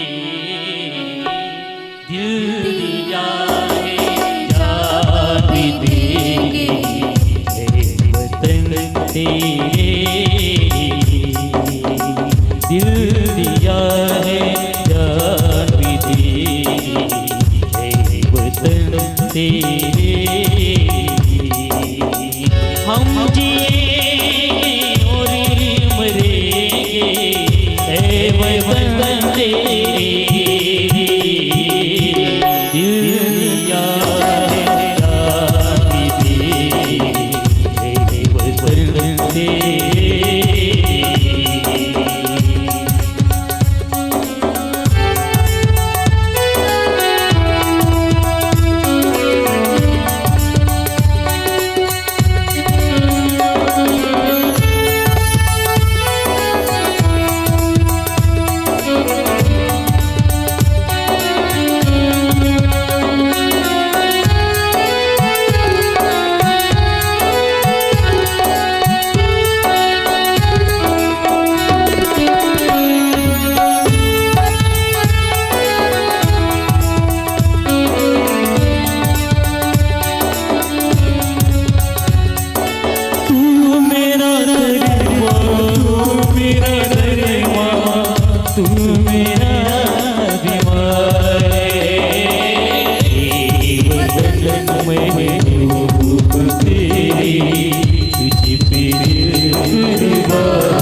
डूबते तुझ पे दिल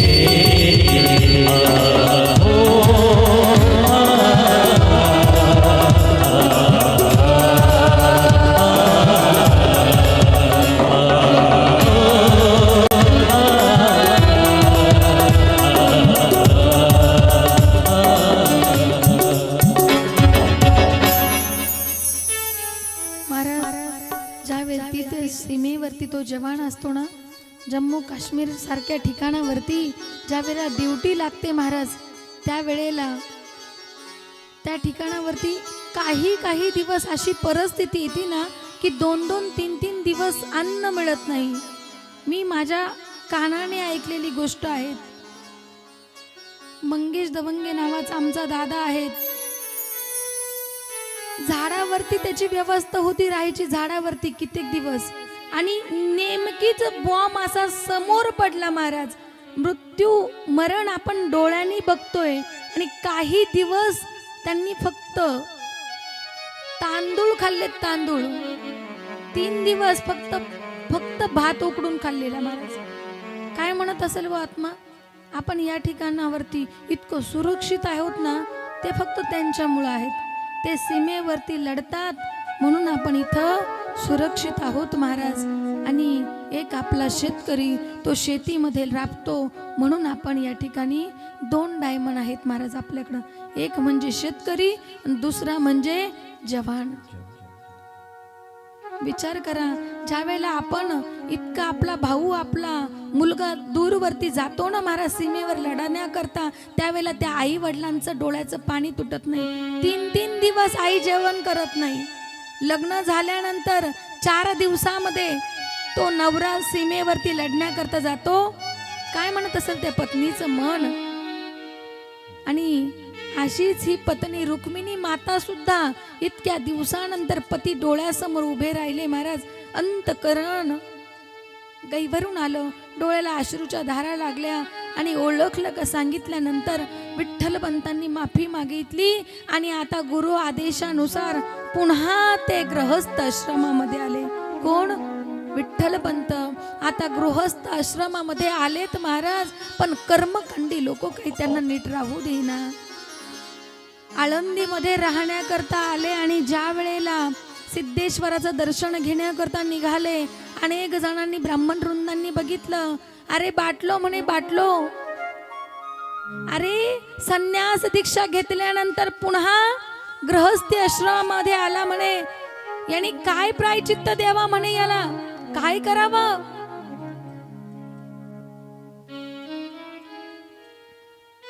संन्यास दीक्षा घ्यायची आणि पाप करायचं.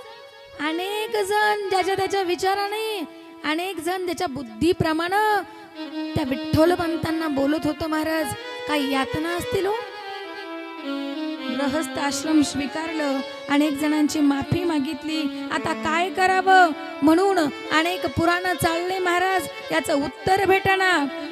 आणि आता प्रायचित्त काय घ्यायचं म्हणून एका ग्रंथात एक पुरावा सापडला, आणि ते प्रायचित्त घ्यायला सुरुवात केली महाराज. अनेक दिवस ते प्रायचित्त घेतल्यानंतर संन्यास आश्रम घेतला होता, पण गृहस्थी आश्रमामध्ये आले. प्रायचित्त झालं महाराज. आता आळंदीमध्ये राहू देईना महाराज. काय करावं म्हणून सिद्ध बेटावरती राहण्याकरता त्या जंगलामध्ये अशी एक झोपडी बनवली महाराज. त्या झोपडीमध्ये ते राहू लागले महाराज. त्या झोपडीमध्ये राहत असताना काहीच नव्हतं, फक्त अशी एक झोपडी बनवली. त्यामध्ये त्या झोपडीच्या बाजूने अशा काड्या लावल्या, वरतून असं झप्पर आहेत, आणि त्याच्यावरती एक काळा पाषाणाचा दगड रुक्मिणी मातेने धुतला, आणि त्या काळ्या पाषाणाच्या दगडावरती आईकडून आलेली एक बाळकृष्णाची मूर्ती होती. ती बाळकृष्णाची मूर्ती ठेवली महाराज. सुंदर अशी कुटिया सजवली. त्या कुटियामध्ये 2 जण राहू लागले. कुटियामध्ये राहत असताना अनेक जण त्यांना छळ करू लागले महाराज. अनेक दिवस छळ होऊ लागला आणि पण जीवनामध्ये भगवत भक्ती कधी थांबली नाही. भगवत भक्ती करत करत करत करत भगवंताने त्यांना एक दृष्टांत दिला की तुम्ही सिद्ध बेटावर राहत असताना जे वडाच्या वृक्षाजवळ तुम्ही राहाल तर बघा एक जो संदेश मिळाला भगवंताच्या भक्तीमधून की भगवंताचे अवतार त्यांच्या पोटी येणार आहेत. जो संदेश मिळाला महाराज त्या संदेशामधून सुंदर अशी कुटिया तयार केली महाराज. दारासमोर तुळशी वृंदावन आहे. एक गाय पाळली, तिला एक गायचा गोठा केला. असं करत करत छान असं चालू लागला संसार. आणि त्या संसारामध्ये चालत असताना आता रुक्मिणी माता यांना गरोदर राहिल्या, म्हणजे यांना दिवस राहिले महाराज. आणि अनेक दिवस भगवंताच्या भक्तीमध्ये, गोपाळ कृष्णाच्या भक्तीमध्ये, विठ्ठलाच्या भक्तीमध्ये दिवस जाऊ लागले. आणि असं करता करता रुक्मिणी मातेचे दिवस भरत आले. आणि रुक्मिणी मातेचे दिवस भरत आले महाराज. आणि तो दिवस उजाडला माघ वद्य प्रतिपदा शालीन महान 1195 रोजी एक पुत्राचा जन्म झाला. त्याचं हृदय ऐकायला येऊ लागलं, रडणं ऐकायला येऊ लागलं महाराज. आणि ज्या वेळेला रडणं कानावरती पडलं विठ्ठलपंतांना आनंद वाटू लागला महाराज. आणि म्हणून मग मधी जाऊन बघितलं, बाळाला घेतलं महाराज तर डाव्या हातावरती त्रिशूल होतो महाराज. आणि तो अवतार म्हणजे निवृत्तीरायांचा. बोलो निवृत्तीनाथ महाराज की जय. आणि आता निवृत्तीनाथ महाराज म्हणजे शांत स्वभावाचे महाराज. सदाशिवाचा अवतारे अवतार सदाशिवाचा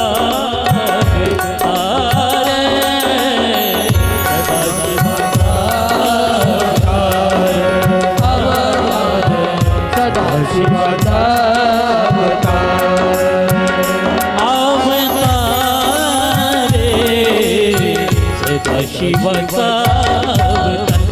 शिवाचा सदा शिवाचा अवतार अवतार शिवाचा अवतार अवतार शिवाचा स्वामी निवृत्ती दातारा स्वामी निवृत्ती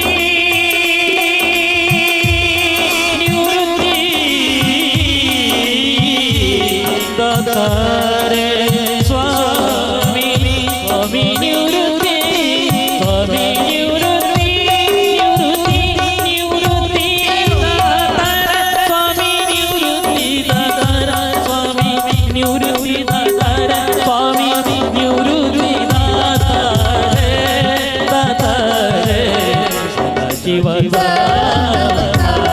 अवतार शिवाचा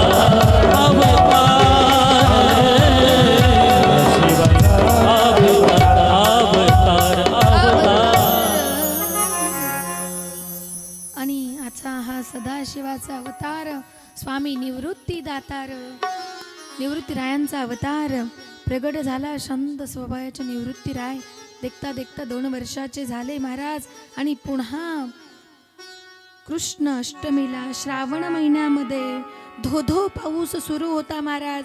तिकडे रावळामधून श्रीकृष्ण गोविंद हरे मुरारी हे नाथ नारायण वासुदेव असा आवाज त्या रुक्मिणी मातेच्या कानावरती येऊ लागला. आणि त्याच रात्री त्या रुक्मिणी मातेने शक्य 1997 साली माऊलीने इहलोकावरती पाऊल ठेवले.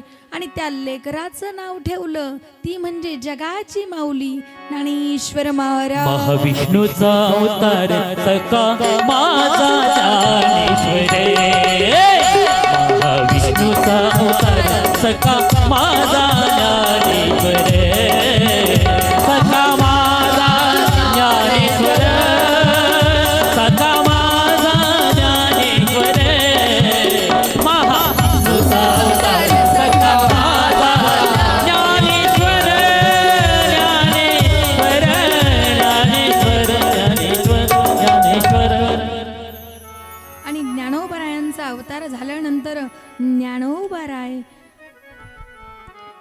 कार्तिक पौर्णिमेच्या रात्री तृतीय पुत्र म्हणजे 1900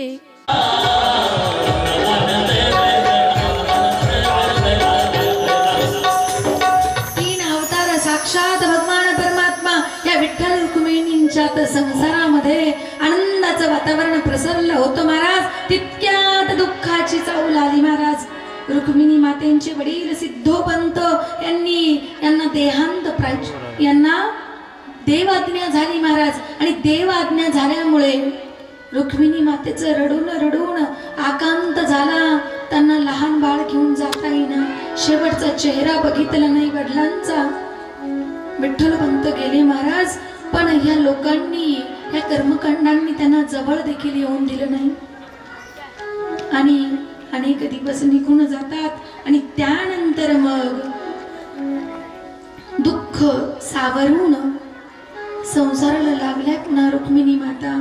आणि मग आश्विन शुद्ध प्रतिपदेला नवरात्रामध्ये ब्रह्मचित्कला जगदजननी जगदंबा म्हणजे मुक्ताबाई आदिशक्ती मुक्ताबाई आदिशक्ती मुक्ताबाई आदिशक्ती मुक्ताबाई आदिशक्ती मुक्ताबाई आदिशक्ती मुक्ताबाई आदिशक्ती मुक्ताबाई आदिशक्ती मुक्ताबाई आदिशक्ती मुक्ताबाई दाशिजनी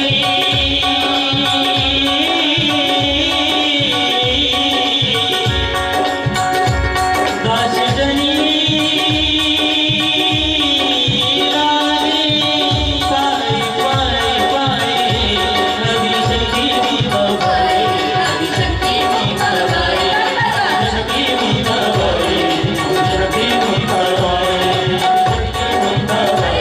आदिशक्ती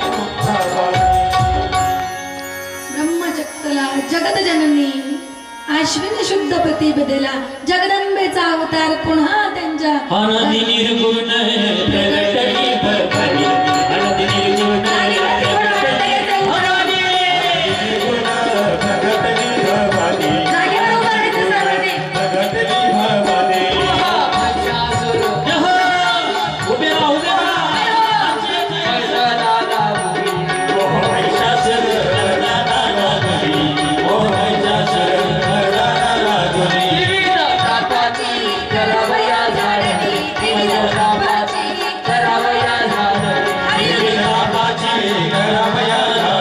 विविध तापाची करावया झाडली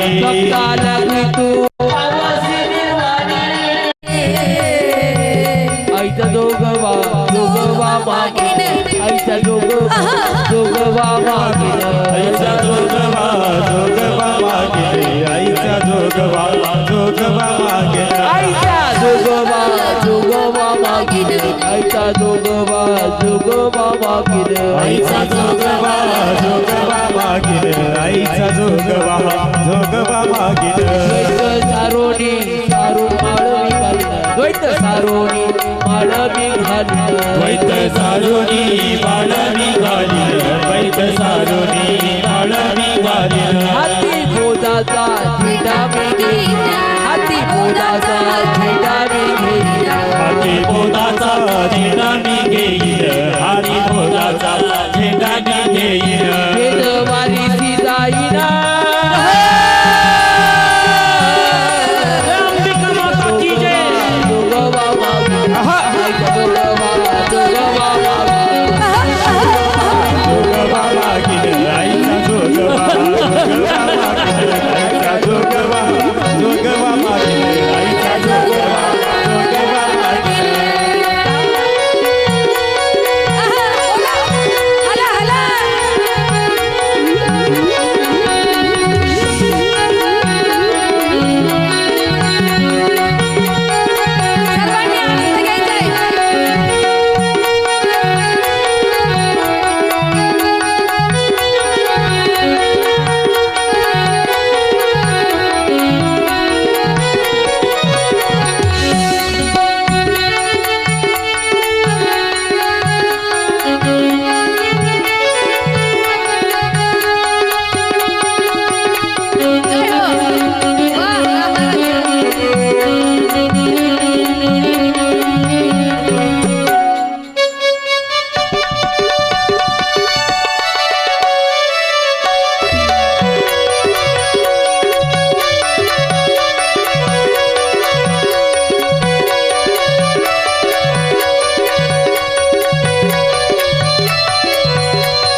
स्वरूपात बघायचं.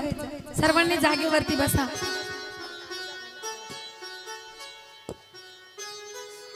आदेश.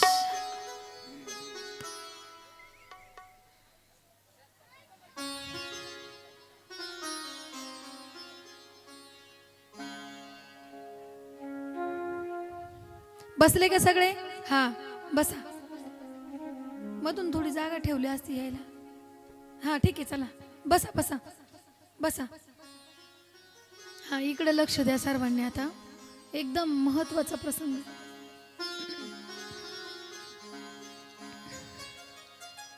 ब्रह्मचित कला आदिमाया जगत जननी अवताराला येते महाराज.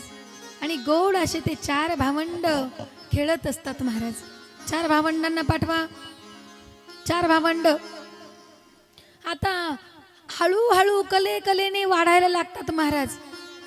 ज्ञानोबराय, निवृत्ती दादा, सोपान काका, मुक्ताबाई सगळे जण असे खेळत खेळत महाराज त्या सिद्ध बेटावरती खेळतात महाराज. साक्षात भगवंताचे अवतार हे.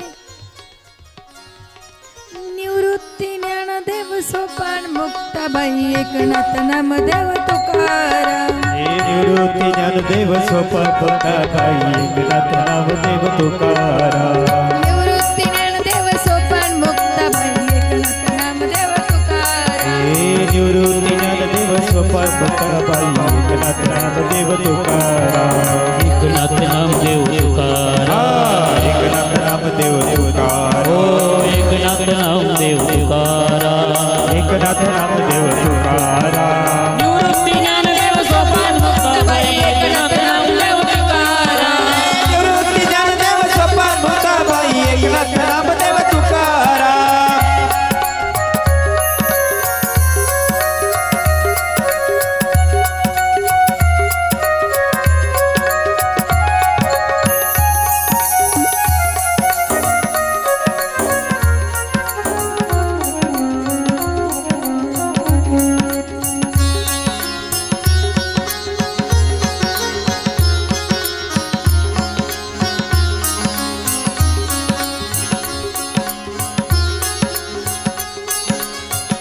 हे 4 भावंड खेळत असताना महाराज या कुटुंबाला नजर लागली महाराज. अनेक ठिकाणी जातात. अरे तुम्ही संन्यासाची पोरे असं भिनवतात महाराज. आणि पोरं नाराज होतात महाराज. अनेक दिवस व्यतीत होतात.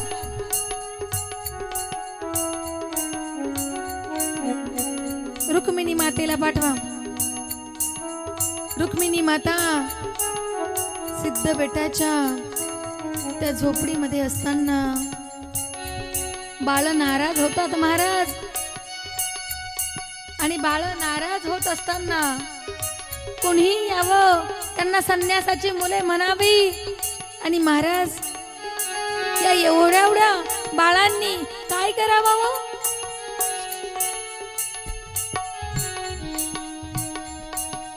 रुक्मिणी माता त्या कान्हाला समोर घेतात महाराज. त्या लड्डू गोपाळला समोर घेतात आणि त्याला सांगतात, अरे आमच्याकडून जी चुकी झालीत ना रे, ती का आमच्या मुलांना भोगावे लागतंय? त्यांना का भोगावं ते? आमच्या चुकीचे आम्ही प्रायचित्त घ्यायला तयार आहेत. काय प्रायचित्त घ्यावं यावर? काय प्रायचित्त घेतलं पाहिजे?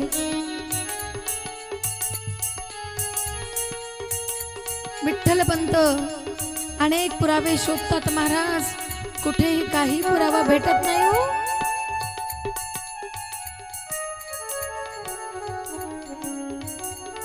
लेकरांवरती या आईचं फार प्रेम असतं. रुक्मिणी माता त्यांना गोंजरताय. आणि मुक्ताबाई सगळ्यात लहान आहेत. मुक्ताबाई सगळ्यात छोट्या आहेत महाराज. त्या रुक्मिणी मातेच्या अंगावरती असतात. या रुक्मिणी मातेच्या अंगावरती असणाऱ्या मुक्ताबाईला हाताने जेवण भरवावं लागतं महाराज. खाली बसते महाराज. आईच्या मांडीवरती डोकं ठेवते. एका साईडने मुक्ताबाई, एका साईडने सोपान काका. ज्ञानोबराय नामदेवराय थोडे समजदार आहेत महाराज, पण सोपान काका आणि मुक्ताबाई फार लहान आहेत महाराज. डोळ्यासमोर प्रसंग उभा करा. 4 वेद 6 शास्त्र 18 पुराण जाणणारे मंडळी, विद्वान पंडित मंडळी महाराज, हे माझ्या ज्ञानोबरायांचा नामदेव निवृत्ती दादा मुक्ताबाई चिमुरडेसेचे लेकरं आहेत महाराज. यांना सुद्धा ते सोडत नाहीत. रुक्मिणी माता वाट बघताय, खरंच शुद्धीपत्ता घेऊन येतात का? आणि आता विठ्ठल पंतांची वाट बघताय महाराज. त्या दिवशी रुक्मिणी माता गोडाचं जेवण करतात, हो गोडाचा सांजा करतात. आणि गोडाचा सांजा ते आपल्या लेकरांना भरवणं.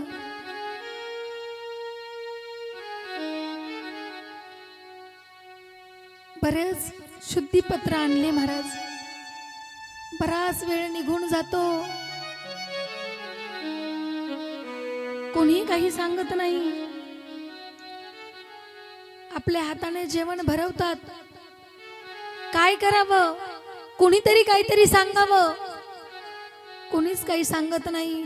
म्हणून कोणीतरी म्हणतं, याच्यावर काय प्रायचित्त आहे? काय प्रायचित्त आहे? अहो प्रायचित्त म्हणजे काय? देहांत प्रायचित्त. ज्या वेळेला देहांत प्रायचित्त कानामध्ये आवाज येतो महाराज, सहन होत नाही तो. रुक्मिणी मातेचे डोळे डगबगतात. माझे लेकर,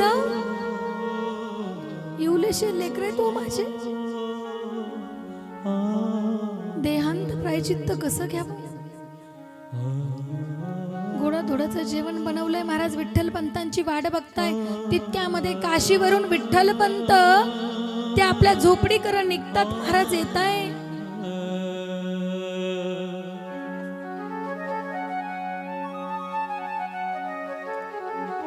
ती परिस्थिती, ती वेळ कशी होती महाराज? जी जगाची माऊली आहेत, ती जगाची माऊली तिच्या आई वडिलांना देहांत प्रायचित्त घ्यायला लागणार. त्यांना शुद्धीपत्र मिळत नाही.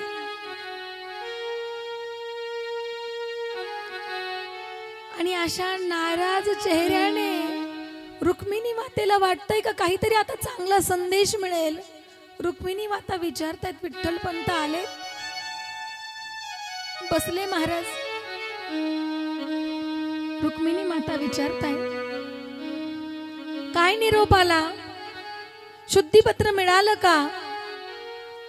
काही शुद्धीपत्र मिळालेलं नसतं महाराज. कुठलाही शुद्धीपत्र मिळालेलं नसतं. संतांच्या आई वडिलांना देहांत प्रायचित्त घ्यावं लागतंय महाराज. आणि आता रुक्मिणी माता म्हणताय, माझे लेकरं लहान लहान आहेत महाराज. मुलांना काही कळू नये म्हणून रुक्मिणी माता लेकरांना झोपी घालतात महाराज.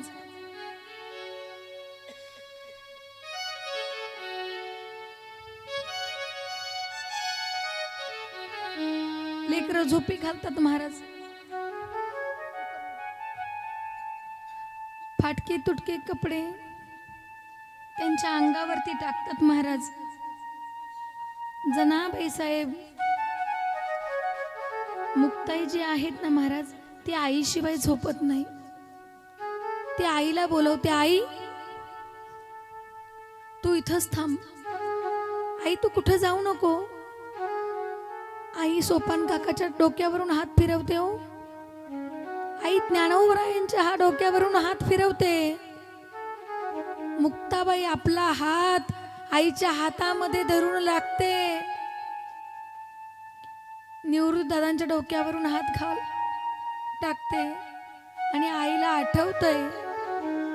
जेवताना निवृत्त दादा म्हणे, आई तू नेहमी सोपानाला खाऊ घालते, मुक्ताला खाऊ घालते, आम्हाला कधी तू घास भरवत नाही ग आई.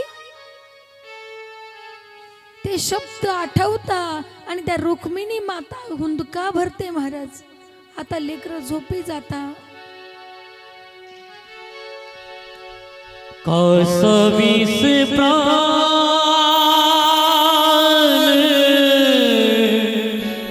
म्हणते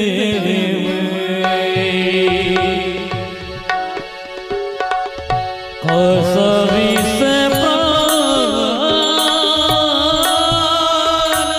म्हणते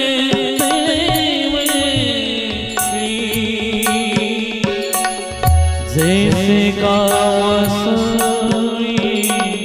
जीवन विने जैसे कावसई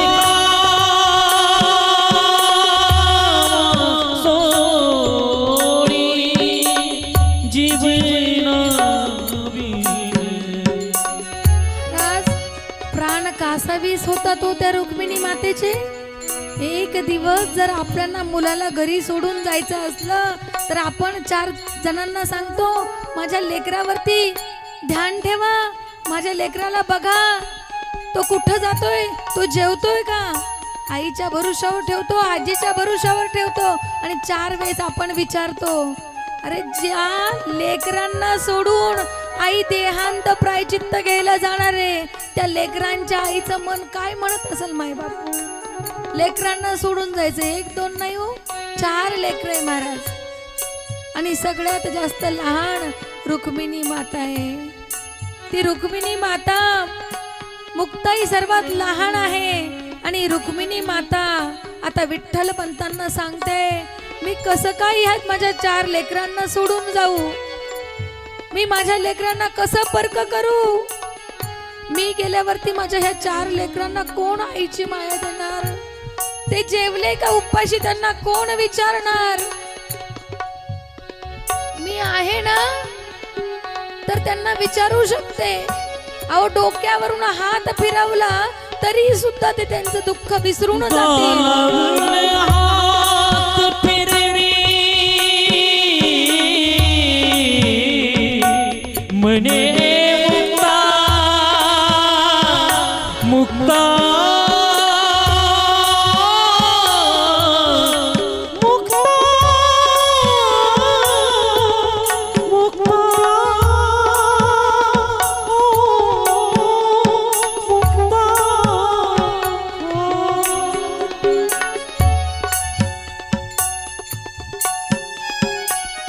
मुक्ताबाईवरती विशेष प्रेम करायच्या महाराज.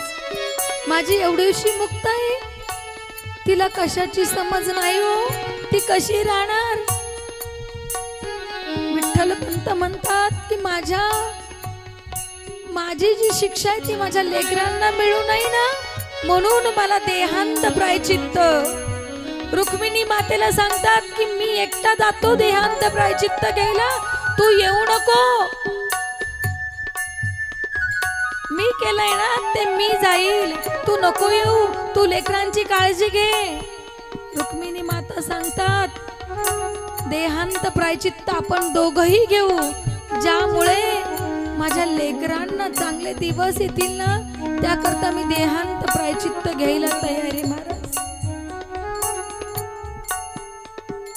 जी जगाची आई झाली तिची आई देहांत प्रायचित्त घ्यायला जाते महाराज. लेकर झोपलेले आहेत महाराज. दाई दिशा वाटते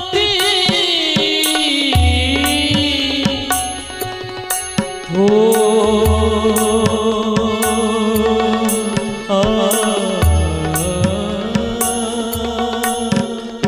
मुक्ता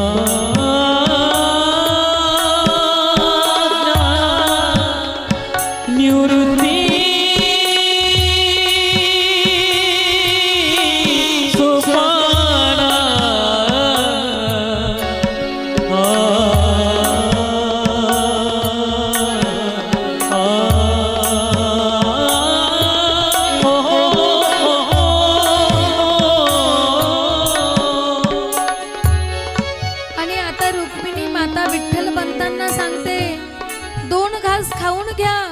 म्हणून पात्र हे विठ्ठल पंतांकडे देते महाराज.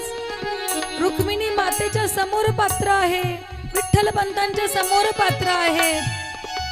समोरासमोर बसतात महाराज.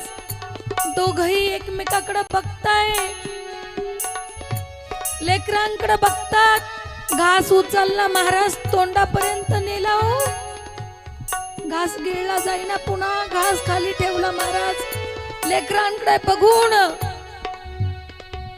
आईचा पदर वल्ला होत होता महाराज.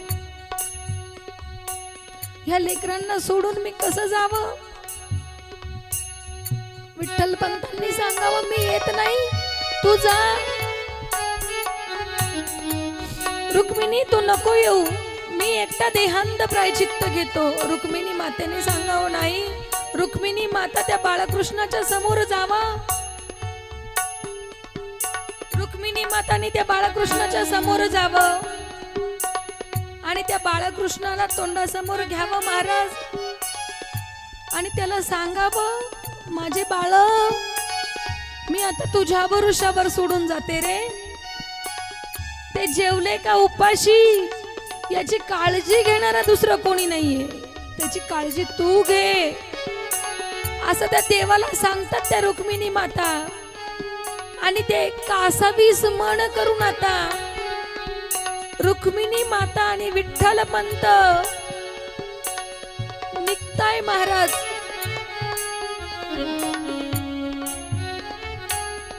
द्वारापर्यंत जाताय रुक्मिणी माता आणि पुन्हा रडत रडत परत येताय. मुक्ताबाई वरून डोक्यावरून हात फिरवतायत, ज्ञानोबरायांच्या डोक्यावरून हात फिरवताय, सोपान काकाच्या डोक्यावरून हात फिरवताय महाराज. ज्ञाना सोपान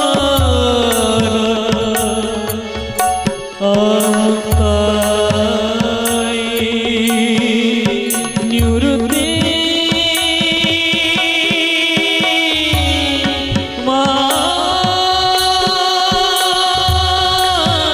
सोपाना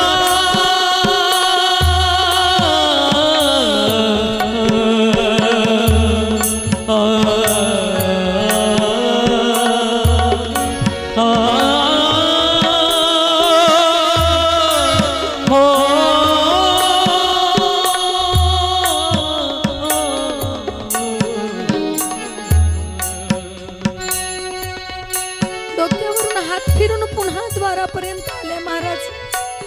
विठ्ठल पंत रुक्मिणी मातेचा हात धरून निघाले महाराज.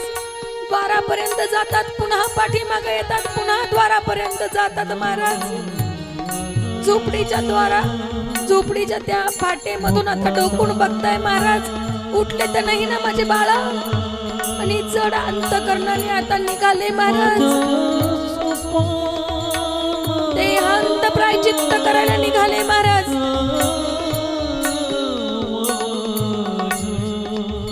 महाराज हे चार भावंड झोपडीमध्ये एकटेच आहेत, त्या कुटियामध्ये एकटेच निद्रेमध्ये आहेत. गाढ निद्रेमध्ये सोडून आई वडील देहांत प्रायचित्त करण्यासाठी जातात की आमच्या मुलांवरती संन्यासाची मुले म्हणून कोणी त्यांना घोषित नको करू, म्हणून आई वडील देहांत प्रायचित्त घेताय महाराज. सकाळ होते महाराज. निवृत्ती दादा उठतात तो, त्यांच्यापाशी एक चिठ्ठी सोडलेली असते महाराज. ती चिठ्ठी वाचतो निवृत्ती आणि डोळ्याला निवृत्तीच्या धारा लागल्या. बघतोय आई वडील बाहेर जाऊन, कुठे आहेत आई? माझी आई गोठ्यामध्ये जायची गाईचा आवरण्याकरता. आई कुठे? बघतोय माझा निवृत्ती, आई दिसेना महाराज. ज्ञानोबराय उठताय. ज्ञानोबराय विचारताय, दादा काय झालं रे, आई कुठे? गोठ्यामध्ये जाऊन बघतात महाराज, तुळशी वृंदावनापाशी जाऊन बघतात आणि मग निवृत्ती दादा त्या ज्ञानोबरायांच्या हातामध्ये चिठ्ठी देतात. दोघही जण गळ्यामध्ये गळा घालून रडताय महाराज. नामदेव, ज्ञानोबराय, निवृत्ती दादा दोघही रडताय. सोपान काका उठतात. सोपान काका उठतात आणि म्हणतात, दादा अरे तुम्हाला काय झालं? आणि त्यांना अद्भुत समजून येतं की निश्चित काहीतरी झालंय, माझे दोन्ही दादा रडताय ना, काय झालं? आणि म्हणून ती चिठ्ठी वाचताय आणि वाचता वाचता रडायला लागतात. दादा, अरे आई मला स्वतःच्या हाताने घास भरवत होती रे, आता घास भरवणारी आई आता कधीच येणार नाही का रे दादा? महाराज मुक्ताबाई उठताय, तोपर्यंत तिन्ही भावंड आपले डोळे पुसतात. मुक्ताबाई गोठ्यामध्ये जाते, तुळशी वृंदावनापर्यंत जाते, आईची शोधाशोध घेते. महाराज आई मिळत नाही म्हणून निवृत्त दादांचा हात मुक्ताई धरते आणि विचारते, दादा अरे आई कुठे गेली, बाबा कुठे गेले, सांग ना रे, कुठे आहे माझ्या आई बाबा सांग. चिठ्ठी मध्ये लिहिलेलं होतं महाराज, निवृत्ती आता आम्ही निघालो, पण आता ह्या भावंडांची जबाबदारी तुझ्यावरती आहे आणि मुक्ता फार लहान आहेत रे, तिला तुम्ही सांभाळून घ्या. हे चारही भावंड मुक्ताईच्या पाठीवरून हात फिरवतात, मुक्ताईला जवळ घेतात. महाराज मुक्ताबाई रडताय. महाराज विचार करा, ज्यांचे आई वडील इतके चिमुरडेसे लेकर सोडून देहांत प्रायचित्त घेतलं, त्या लेकरांना काय वाटलं असेल महाराज? त्यात ज्ञानोबा आहे, त्या सोपान काका, चिमुरड्याच्या मुक्ताई आई साहेबांना काय वाटलं असेल? कधी माझी आई येईल, कधी माझे बाबा येतील? ज्यांच्यावरती असा प्रसंग आलाय,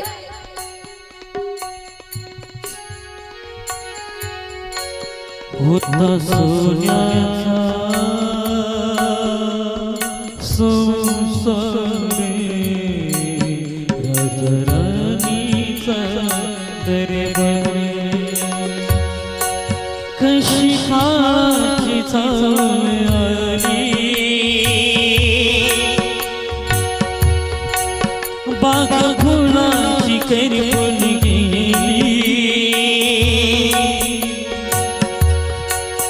कस विपरीत घडलं सारे, होता सोन्याचा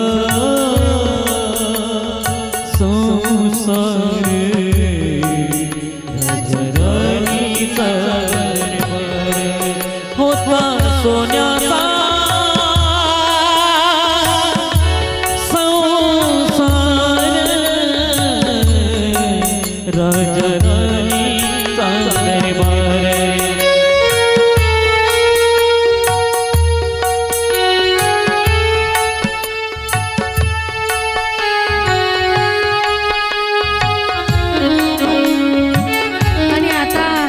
कुंभाराची बाई उठते. महाराज येते, झोपडीमध्ये डोकून बघती आणि त्या बालकांच्या डोक्यावरून हात फिरवती. महाराज त्यांचं सांत्वन करती. महाराज या बाईला त्या आत्या म्हणायचे, त्यांच्या वडिलांची ती बहीण होती. महाराज ती आत्या म्हणून तिला घोसायचे. महाराज आता ती आत्या त्यांचं सांत्वन करते. महाराज आणि त्या बाळांना प्रेमाचा हात फिरवते. महाराज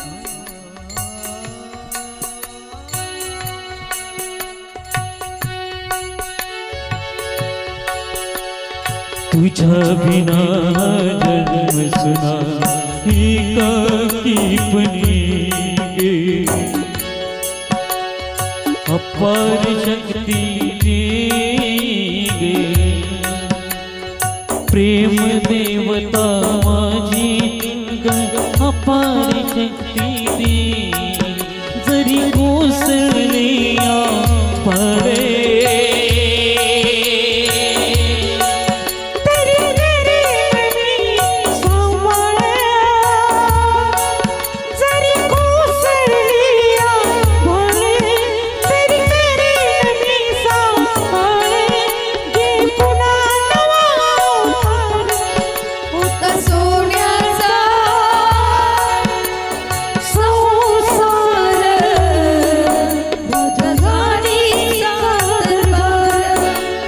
सोन्याचा संसार राजा राणीचा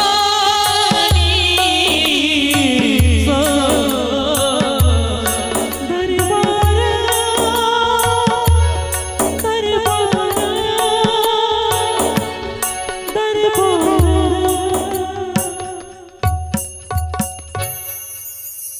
अशा पद्धतीने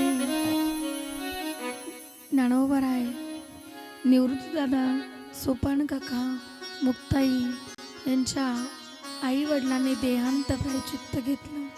महाराज ज्यांचं देहांत प्रायचित्त बघितल्यानंतर आपल्या डोळ्याला धारा येत असतील तेव्हा त्या वेळेला त्यांच्यावरती काय वेदना होत असतील. महाराज संतांचं चरित्र निश्चित दुःखदायी आहे. महाराज यामध्ये सुख नाही. महाराज सुखाची अपेक्षा कुठं केली नाही. महाराज